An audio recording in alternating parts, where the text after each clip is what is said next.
Nakikita din daw, mga taray ka baga. Sa imo, wala ako. Dito sa batit, wala ako. Wala na daw, may appendix. Alamin kayo yung batit na yun.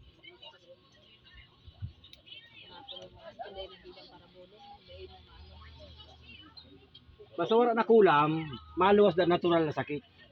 Nandito kami sa Makalaya, Castilla, Sorsogon City, na kung saan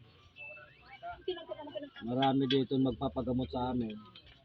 Kaya dito namin nakita na iba't ibang klaseng sakit na kung saan mayuriya pa rin kinulam na tao. Itong bata, siya itong may appendix. Na kung titingnan natin, kung nadali natin ito sa ospital, anong kapasidad ng magulang para mapagamot siya? Kaya magagamot lang talaga doon sa panahon na talagang emergency siya.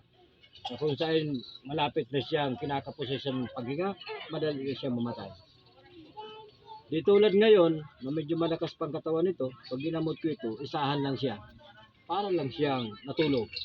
Na tuwing nagising siya, magaling na siya. Kaya ito, gagamutin natin siya, tatanggalin natin itong appendix. Lahat ng tao, lahat may appendix. Nagkakaroon lang ito ng pananakit. Halimbawa, kumain ka ng kamatis, kumain ka ng bayabas. Tapos pumasok yung buto ng bayabas doon sa appendix mo.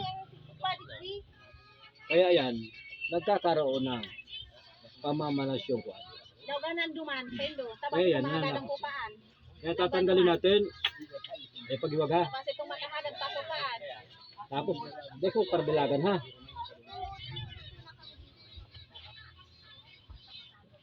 Itago muna. Ipatog mo pa si Dayan. Kung may third eye ka mo, kita ko na yun eh. Kung paano yung luluwas ang bituka ninyo. Man.